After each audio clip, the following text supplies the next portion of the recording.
Hi, welcome to the Gamesplainer. I'm Jeff the Gamesplainer and today I'm gamesplaining Cottage Garden. In Cottage Garden, all players are trying to fill their flower beds with flowers of various tile sizes and shapes from the available garden. At the end of each turn, if you have filled up one or both of your flower beds, you will have a scoring round, which will get scored on this track on the outside, and then you'll start a fresh garden bed. The game lasts for a total of 5 rounds, as indicated by the gardener die. It is showing on a 2 at the moment because that's the side it needs to start on. And each time it comes around the board, it will turn over one more and count down the turn that we are on. On your turn, you will get to select one of the 4 tiles, or potential 4 tiles should I say, that the gardener is in line with. So at the moment, the gardener is in line with these 4. So the first player will get to choose one of those 4. Say for example they chose that one. They would then place that onto one of their 2 flower beds. Now with the placement on the flower beds, you'll notice that there are pots and cloches or garden bells sitting at various locations on each garden bed. They are worth points. So if you're able to place your flowers without covering those up, you will get more points. So for example, I might choose to place that flower bed set of flowers just there, which keeps this cloche visible. The next player's turn, we move the gardener die along one, and the next player gets to choose one of those 4, and so on around the board. That will continue until the gardener gets to a spot where there are 3 spaces available. At the beginning of the turn, where the gardener is at a line where there's only one sort of set of flowers, or if there are 3 spaces available, he will grab in order the first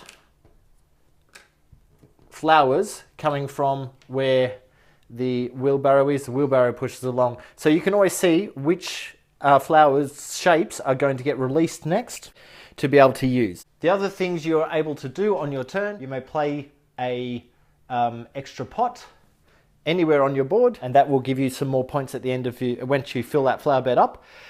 You could theoretically take every turn just to place flower pot, flower pot, flower pot. I'm not sure how that would work out, as you would probably only get through one garden bed by the end of the game, which may not score, well, almost definitely won't score you as well as running through a whole bunch of garden beds by laying flowers on them.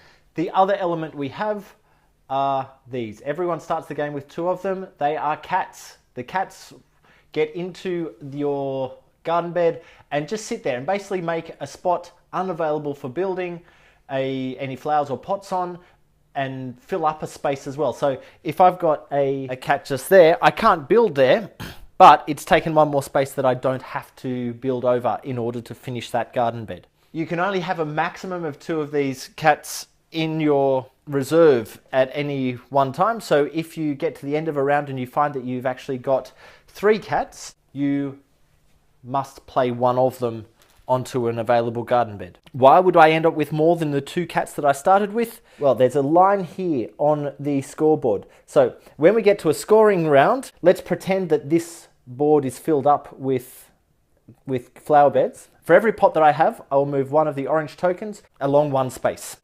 So on this board, I have 3 pots, so I'd move 1, 2, 3. For every cloche that I have, I'll move one of the blue tokens along one space. So 1, 2, 3, because there are 3 cloches available. Now, just in front of that blue cube, you'll see there's a red line with a couple of mice.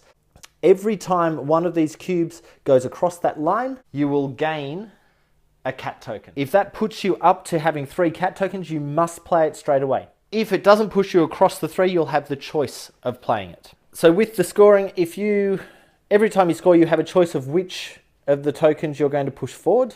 The first player to get one of their tokens into the 20 spot will get this beehive, which is worth 2 points, 1 for each beehive. The second person who manages to do that, who isn't the first person, will get the other one, which is just a single beehive. So in a 2-player game, getting across the line first is actually only worth 1 point because you can't hold both of these tokens. You're only allowed to have one of them. At the end of the game, your final score is all of the numbers where your tokens are added together. So where we currently are, I've got 20 there, I've got another 9 there, which is 29, I've got another 3 there, which puts us up to 32. This one is worth another 2, it's 34. This one's worth 6. which puts us up to 40, and that one is sitting on a 12, which would put us up to 52. So if that was the locations at the end of the game, this player would have got 52 points, and whoever has the most points wins the game. The only other thing to really cover is that at any point during the game, you're allowed to grab any of the tiles on the board and try them out on your space. When you do, just take the umbrella token and throw it over the spot so you know where you've taken it from. So you can kind of get an idea of what will fit where before you get up to your turn. That's pretty much all the rules for Cottage Garden. So go on to watch a playthrough. I'll play through part of a game. I hope this gives you an idea of how Cottage Garden plays. I hope it helps you get Cottage Garden to the table. If you have any comments or suggestions, please write them below. If you have any games that you wish to be Gamesplaned, please shoot me an email at thegamesplainer@gmail.com. Follow me on Instagram and Twitter to see what games I've been playing. Subscribe to my videos to keep up to date with the games that I'm gamesplaining. And until next time, enjoy gaming.